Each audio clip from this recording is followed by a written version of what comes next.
Good morning. My name is Jay Rosenthal, and I'm the Managing Director of Business of Cannabis. Welcome to the Cannabis Daily Show for Tuesday, March 22nd, 2022. Since 2017, we've highlighted the companies, the brands, the people, and the trends driving the cannabis industry, and we try to do that here every day. We'd love to hear from you in the comments below, and always feel free to visit us at businessofcannabis.com, as well as through all of our social channels on Twitter, LinkedIn, Facebook, and Instagram. If you're watching this on YouTube, please do subscribe. Following today's rundown of the top news, we'll connect with Dr. Daniel Baer. He is a PhD at Humber College in Toronto, Ontario, Canada, about a campaign they've put out called Weed Out Misinformation, which is an honest, scientifically based, and stigma-free discussion about cannabis that helps people make informed decisions and maximize benefits when they consume cannabis. Some information about upcoming events. Well, actually, yesterday we posted photos of our recent New York event, which was on March 10th. You can see the photo recap on our website at businessofcannabis.com. It's also linked in the information below. Next week, on March 30th, we'll have our retail series. It's a monthly series focused for dispensaries and cannabis retailers. It's presented by Leafly and Vitrina Group. We'll be talking about how to prepare your cannabis store or dispensary for the 4/20 holiday. Then, in September, we'll be back in New York for Business of Cannabis New York, a 2-day bonanza. More information and links below. For today's stories, a DC dispensary is selling motivational speeches with a gift of cannabis. The cannabis industry is pushing for banking reform ahead of midterm elections. Cannabis sales and store insights from British Columbia from our partners at Cannabis Benchmarks. The NCAA is increasing their THC threshold for college athletes, and a tour of Michigan's largest new cannabis grow west of Kalamazoo. For our first story. In Washington, D.C., where possessing small amounts of cannabis is legal, but adult use sales are not, entrepreneurs are finding creative ways to deliver low-cost services and gifting cannabis as a legal bonus. This is in the Washington Post.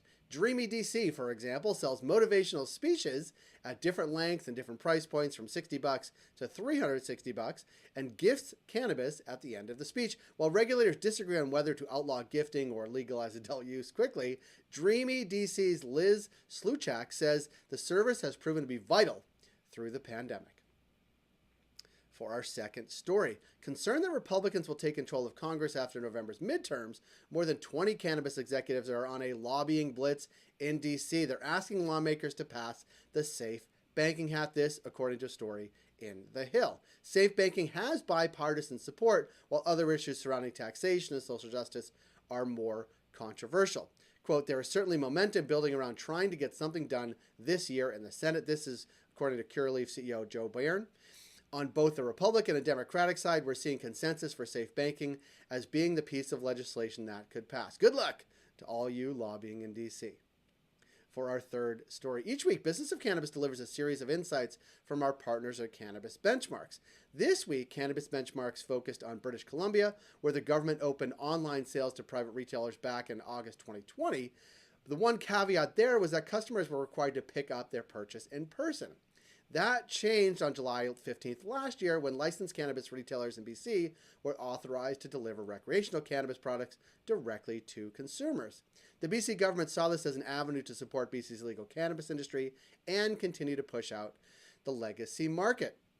With this initiative and the continued growth in retail stores, Cannabis Benchmarks is seeing BC's legal cannabis sales grow alongside its increase in stores. You can read the full briefing on our website at businessofcannabis.com. For our fourth story, the NCAA is demonstrating some sanity during March Madness by increasing its THC threshold from 35 to 150 nanograms per milliliter.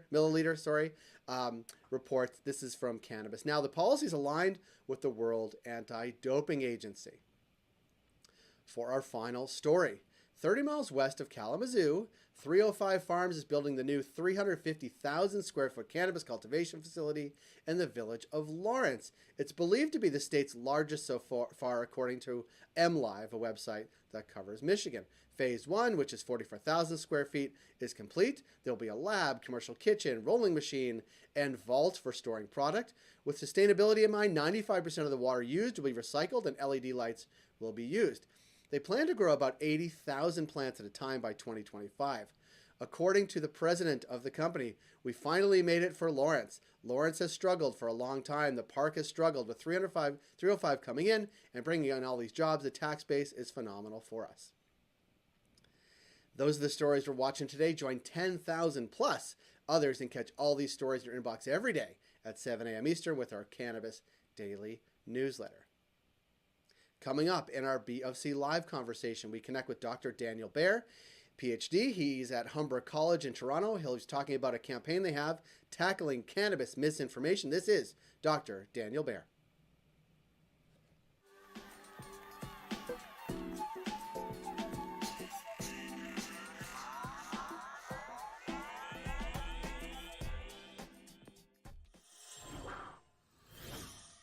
Daniel, thanks for being here.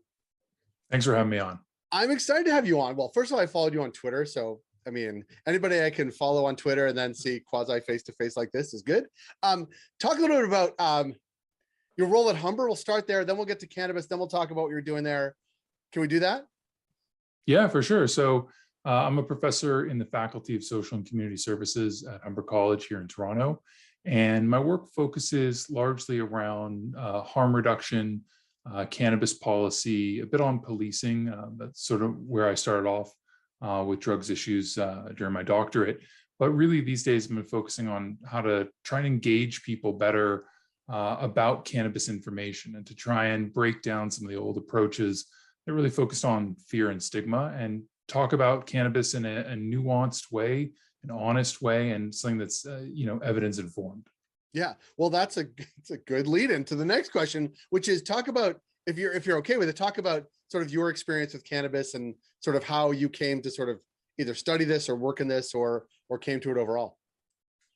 Yeah, for sure. I mean, it's a long history now. I've been professionally working in cannabis since 2003, but I started off as a medical cannabis consumer in 1998. I was 16 years old and I'd suffered some very severe injuries in a fight. I say fight, I got jumped. Fight makes it sound like I put up more of a defense, but I started using cannabis to deal with the post-traumatic stress that I was experiencing.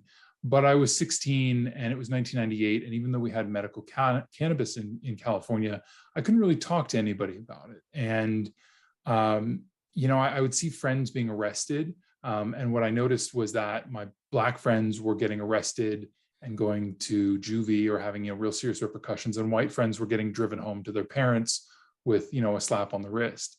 And it just started me down a rabbit hole of trying to understand what this thing was that I was seeing and experiencing and was part of, but couldn't really talk about to any adults around me. I lived in constant fear that I would be outed as a cannabis consumer, and as strange as that sounds now, back then it was my reality. And it's led me on a pathway of researching drugs and cannabis in particular that has taken me in a lot of different areas. I worked in medical cannabis issues with Women's Alliance for Medical Marijuana in California, helping them grow their cannabis and understanding the role that cannabis played in the lives of terminally ill people. And then I switched to policing of cannabis. And so I spent a year on the streets with police officers in the UK, seeing how drugs fit into their day-to-day policing activities, and the role that drugs sort of filled for them professionally. And then turns out that in a very difficult job, sometimes all you want is a tangible win. And even if that tangible win is a baggie of cannabis, that could really make an officer feel like they had accomplished something. And, since legalization, I've been focusing more, actually, sorry, I skipped. I worked with the ACLU, the American Civil Liberties Union, for several years, doing drugs and civil rights cases. And now I've been fortunate to live in Canada. I moved here just before legalization, and I've really tried to start going back to my roots a bit and thinking about, what can we do that would have helped 16-year-old me have a better experience with cannabis? Because I'll be honest, I was using cannabis in a problematic way at some points, because no one had ever sat me down and said, why are you using cannabis? How do you want to be using cannabis? And how do you want it to benefit you? I just knew that cannabis made me feel better. And I feel like if I had had some more information there, I would have had a better experience with cannabis. And I think overall, I've had a very good experience with cannabis in my life. But I think about the kind of public education where someone who could have been trustworthy and I would have seen as honest and providing scientifically based information could have helped me steer through some of those difficult early years a bit better. And that's kind of what we're trying to do now. And that actually comes to sort of why we wanted to connect with you now, which is something you've been working on at Humber called Weed Out Misinformation campaign, which sounds like actually the culmination of a lot of your background. Talk a little bit about how it came to be, who the different players are, and what it actually is. Yeah, so 2019, we saw there was some grant funding available through the Natural Sciences and Engineering Research Council of Canada. And, 5 years ago, I never would have thought to apply to them for a grant, but, times they are changing. And I kind of felt like now was the time. We'd done a pilot project before that. And what we found in that pilot project was that young people that we talked to were feeling very stigmatized, really didn't want to be labeled as a stoner. They wanted to be labeled as the person they were who happens to, use cannabis. And that too often that cannabis identity was put at the forefront of anything else. And so we launched this project, and the idea was very simple. Ask cannabis consumers what kind of information they want to know about cannabis. Ask them what they know already and where they're getting that information, and ask them who they want to deliver the information they're seeking. And the answers that we got back after surveying 1,600 people and then holding focus groups with about another 100 was pretty straightforward. They got information from their peers.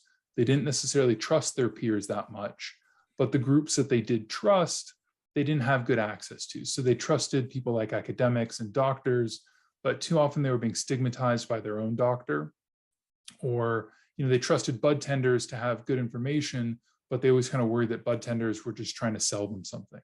And so what we saw was that there was potentially this narrow lane that you could traverse where you can have sort of peer created materials, but also outside experts come in together and form a kind of direct drugs education program that focused on harm reduction, which was, relatively still novel, but also sort of took them towards benefit maximization.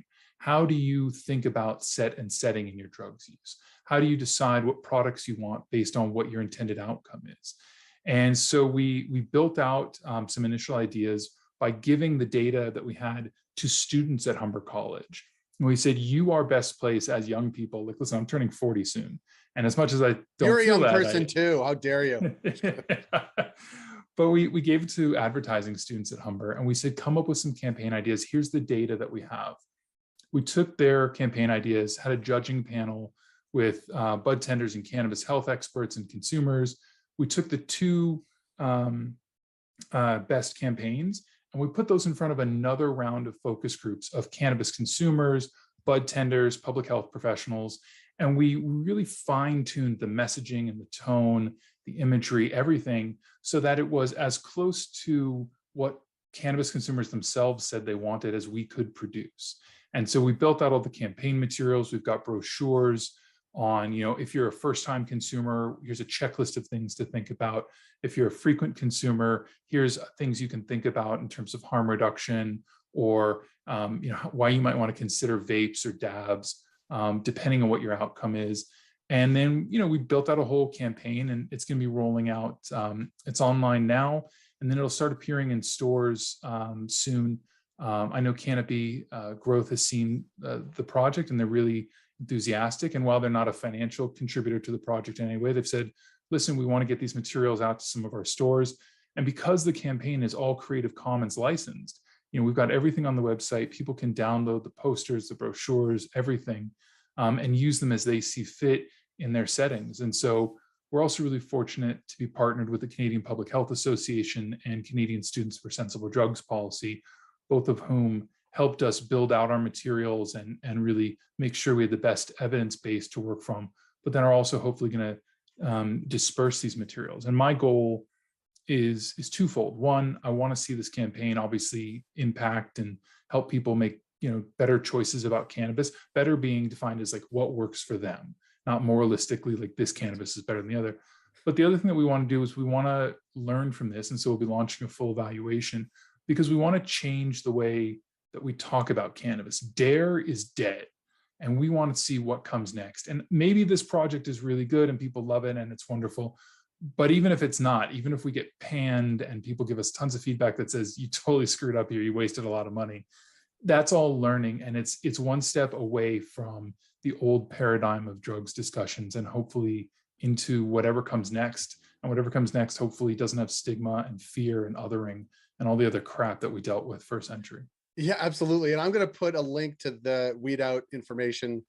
So weedoutmisinformation.ca is the website. Yeah. I'll also put the link to it below in the description, but it's really good. I was just cruising around before we came on, and I mean, it's really good information and really engaging. And so all the things you just said, and there's a chill playlist that says enjoy while you wait to come back to a more comfortable level of high. So it's in the green zone of the webpage. So like it is all encompassing, but I think you're right. Like what you just said, like dare is dead. And like, how do we talk about this in a sensible way, but a way that is actually relevant to people who are cannabis consumers or would want to be, right? Like it's without the stigma, it's out the bullshit. I think maybe I'm putting words in your mouth, but it really is. It's just a more thoughtful approach, especially as, you know, Canada leads the way on this legalization at a federal level. Like people's access to cannabis has gone way up because it's in people's neighborhoods, right? And in a legal way, in a well-lit way, like all those things, more people are going to come in contact with it, and sort of non-moralistic ways to sort of think about it and talk about it